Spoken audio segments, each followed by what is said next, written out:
Selamat datang di channel Trading for Better Life. Hari ini saya akan coba menganalisa beberapa saham yang hari Jumat kemarin bergerak naik dan masih ada potensi untuk bergerak naik minggu depan. Semoga analisa yang diberikan ini bisa bermanfaat dan membantu teman-teman dalam mengambil keputusan. Untuk teman-teman yang mau merequest saham untuk dianalisa, bisa like dan komentar pada postingan Instagram Trading for Better Life yang dipost setiap hari Selasa dan Jumat. Dan bagi teman-teman yang belum subscribe channel ini, silakan tekan tombol subscribe agar tidak ketinggalan informasi dan analisa saham terbaru yang akan diupload setiap harinya. Sebelum kita memulai analisa saham hari ini, kita akan coba melihat dulu bagaimana pergerakan harga komoditas pada perdagangan hari terakhir minggu ini. Teman-teman bisa lihat, nikel saat ini masih bergerak naik. Dan jika kita lihat secara grafik, saat ini nikel berada dekat di resistennya. Resisten saat ini di sekitar harga 18.500. Jadi nikel memang sempat turun pada awal Juni dan pada akhir Mei. Ini juga jika kita lihat pergerakan untuk Antam dan teman-temannya, pada akhir Mei juga bergerak turun. Awal Juni juga setelah berhasil naik di atas garis EMA 50 juga bergerak turun. Karena memang saham-saham bergerak di bidang nikel, pergerakannya bisa terpengaruh dengan harga nikel. Apabila harga nikel naik, ada potensi saham-saham di sektor nikel juga bergerak naik, tapi pada saat turun biasa dimanfaatkan untuk dibuat turun juga. Jadi pergerakan nikel bisa kita amati karena saat ini berusaha untuk break dari resistennya. Apabila berhasil break dari resisten di angka 18.500, ada potensi harga nikel terus bergerak naik. Jadi sebelumnya sempat naik mendekati angka 20.000. Jadi bisa kita cermati pergerakan harga nikel karena sangat tergantung juga Antam dan teman-temannya pada harga nikel. Dan sekarang kita balik lagi ke saham Antam. Teman-teman bisa lihat pada perdagangan hari Jumat kemarin, Antam masih ditutup naik 2% lebih ke harga 2.480. Jadi secara tren memang saat ini Antam masih bergerak sideways. Dan sekarang posisinya hampir mirip di posisi ini. Sebelumnya sempat turun di bawah garis EMA 50 pada saat berusaha naik di atas resisten. Ada dua resisten yang harus ditembus, yaitu garis EMA 50 dan harga 2.500. Jadi sebelumnya juga sempat turun pada saat berusaha naik di atas garis EMA 50. Masih ada satu resisten yang harus ditembus, yaitu 2.500. Berhasil naik tapi gagal break, mulai turun lagi dan saat ini berusaha untuk naik kembali menembus resisten di harga 2.500. Dan kemarin baru keluar berita lagi bahwa Pak Doni Monardo ditunjuk jadi komisaris utama untuk Inalum. Kita semua tahu Inalum itu merupakan holding BUMN untuk industri pertambangan. Jadi anggotanya itu ada Freeport, ada Antam, PTBA, Timah, dan sedikit saham dari Inco. Karena itu ini merupakan sentimen positif untuk keempat saham yang ada di bursa ini, yaitu Antam, Tins, PTBA, dan Inco. Karena diangkatnya Pak Doni ini bisa memberi harapan bahwa kedepannya kinerja keempat perusahaan yang ada di bursa ini akan lebih baik. Dan dari garis MACD bisa kita lihat saat ini juga masih bergerak sideways. Dan dari data broker summary jika kita lihat kenaikan 2% ini tidak disertai adanya akumulasi. Dan menariknya asing masih masuk terus melakukan akumulasi pada saham ini. Jadi sebelumnya memang pada saat penurunan tanggal 20 Mei kemarin asing sempat take profit.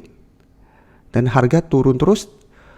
Tapi pada tanggal 21 dan 24 asing mulai masuk kembali. Karena sebelumnya juga asing sudah masuk dengan jumlah lumayan besar pada saham ini. Jadi wajar asing sempat take profit, saat ini mulai entry kembali. Jadi dari data yang kita dapat, kita bisa amati saham Antam ini karena minggu depan ada potensi untuk break dari resisten di harga 2.500. Tapi ingat apabila gagal break, Antam masih akan bergerak sideways dan masih ada potensi untuk turun kembali di bawah garis EMA 50. Dan sebelumnya jika kita perhatikan pada saat berhasil break dari harga 2.500, Antam sempat naik tapi masih gagal naik mengetes resisten di harga 2.800. Jadi sebelumnya Antam hanya sempat menutupi gap yang terbentuk di harga 2.700. Setelah menutup gap ini, Antam mulai turun lagi karena memang saat itu harga nikel juga sebelumnya bergerak naik mulai bergerak turun. Jadi dimanfaatkan untuk take profit oleh bandar maupun asing. Dan saat ini karena nikel sudah mulai harganya bergerak naik, Antam mulai ada potensi untuk berusaha break kembali dari harga 2.500. Tadi apabila berhasil break, Antam ada potensi untuk lanjut naik lagi untuk mengetes resisten di harga 2.800. Tapi ingat, harga 2.800 ini juga merupakan resisten yang kuat. Jadi masih ada potensi Antam untuk mulai turun lagi saat mendekati atau menyentuh resisten ini. Dan di atas harga 2.800 masih ada satu resisten di harga 3.000. Jadi selama belum ada sentimen positif kuat, Antam masih akan sulit untuk menembus harga 3.000. Selanjutnya saya akan menganalisa saham Inco. Inco hari Jumat kemarin juga naik 2% lebih ke harga 4.840.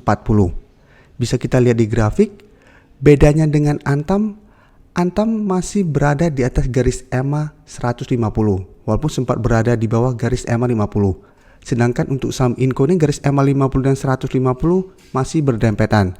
Tapi garis EMA 50 masih berada di atas garis EMA 150.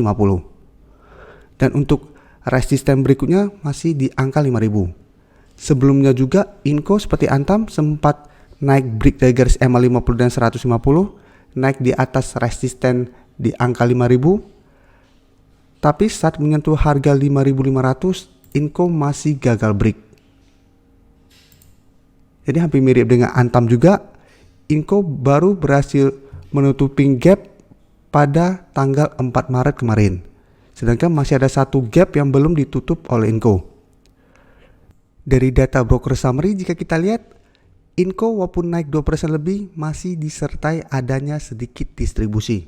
Sedangkan asing 3 hari terakhir mulai masuk kembali membeli saham Inco. Jadi minggu depan saya lihat Inco masih ada potensi untuk naik mengetes resisten di angka 5.000. Apabila resisten ini berhasil di break, maka sama polanya potensinya ke angka 5.500. Jika ini berhasil di break, baru target berikutnya di angka 6.000. Jadi kita harus tahu mana resistennya supaya kita bisa tentukan kapan kita harus entry dan take profit. Jadi apabila teman-teman telah berhasil membeli di sekitar garis EMA 150, pada saat naik menyentuh harga 5.500 masih gagal break, teman-teman bisa pertimbangkan untuk take profit apabila memang trading jangka pendek.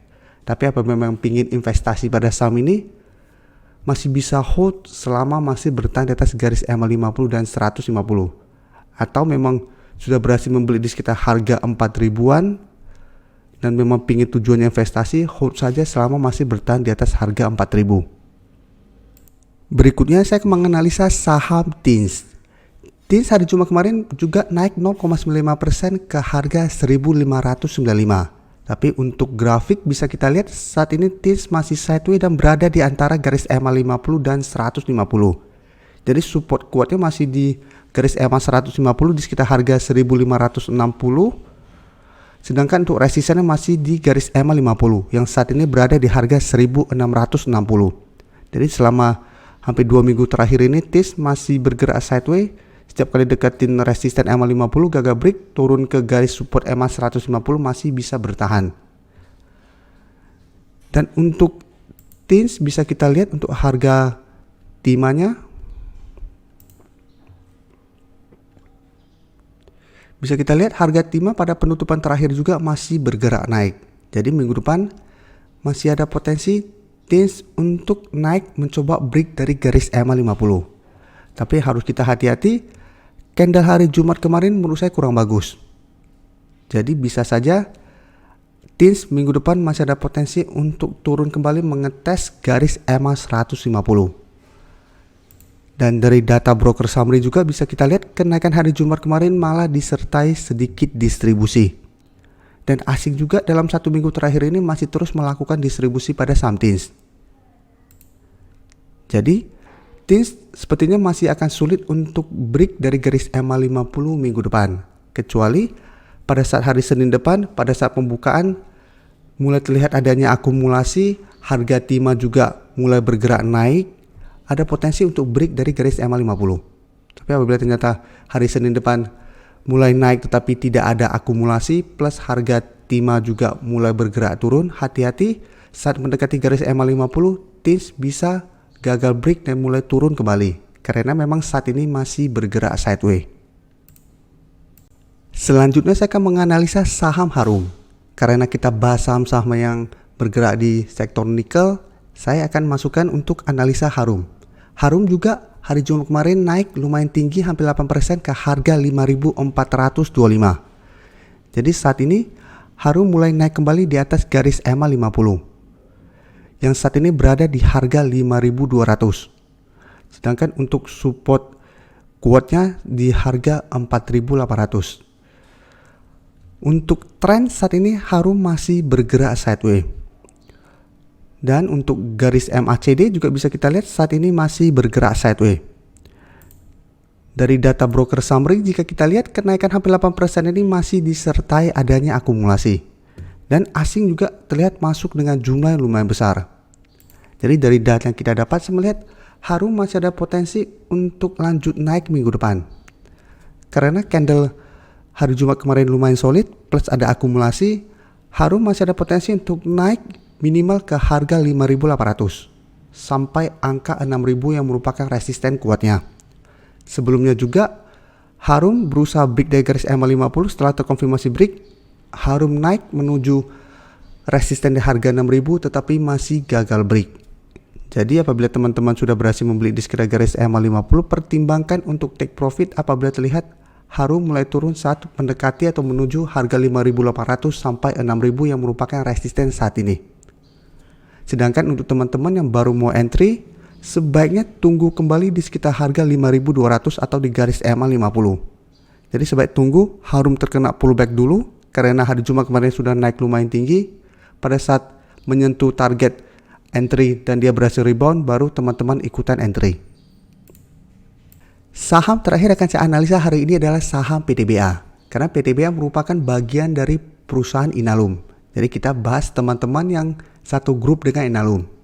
PTBA hari Jumat kemarin naik 4% lebih ke harga 2.290. Jadi memang kemarin saham-saham batubara kompak naik semua. Untuk Adro dan ITMG hari Jumat kemarin baru saya analisa. Jadi teman-teman apabila ingin tahu analisa Adro dan ITMG bisa coba cek video sebelumnya. Dan untuk saham PTBA walaupun kemarin naik lumayan tinggi, secara tren dia saat ini masih sideways. Dan untuk tren jangka menengah sebenarnya masih downtrend. Jadi sebelumnya PTBA sempat naik mendekati harga 3.000 atau 2.900, gagal naik, mulai turun dan saat ini telah berada di bawah garis EMA 50 dan 150. Jadi secara tren saat ini mulai downtrend. Setelah menyentuh harga 2.200, PTBA mulai bergerak sideways. Tapi bisa kita lihat sempat rebound dari harga 2.200 tapi kesulitan untuk naik di atas garis EMA 50. Jadi selalu saya jelaskan untuk teman-teman apabila kita beli saham-saham yang berada di bawah garis EMA 50 dan 150, kedua garis ini bisa kita jadikan target untuk take profit. Karena biasanya apabila berhasil naik, ada potensi untuk turun lagi saat menyentuh atau mendekati garis resisten ini. Karena mereka sudah berubah menjadi resisten kuat. Hari Jumat kemarin juga PTBA sempat naik menyentuh garis EMA 50. Tapi pada saat penutupan turun kembali ke harga 2.290. Jadi masih gagal naik di atas garis EMA 50. Untuk garis MACD jika kita lihat saat ini mulai bergerak naik. Dan dari data broker summary jika kita lihat kenaikan 4% ini masih disertai adanya akumulasi. Dan asing juga mulai masuk melakukan sedikit akumulasi setelah sebelumnya terus melakukan distribusi pada saham PTBA. Jadi dari data yang kita dapat, minggu depan saya lihat PTBA masih ada potensi untuk naik mencoba break dari garis EMA 50. Apabila berhasil break, maka target berikutnya ada di garis EMA 150 atau di sekitar harga 2.420. Teman-teman harus ingat, kedua resisten ini merupakan resisten yang lumayan kuat. Jadi masih ada potensi PTBA untuk turun saat menyentuh atau mendekati resisten ini. Selama masih gagal naik di atas garis EMA 150, PTBA masih belum bisa kita bilang bergerak uptrend walaupun naik 4% hari ini. Terima kasih telah menonton video ini. Like dan share video ini bila bermanfaat bagi teman-teman, dan support channel ini dengan cara tekan tombol subscribe agar channel ini bisa makin berkembang dan bisa membantu lebih banyak orang lagi. Terima kasih.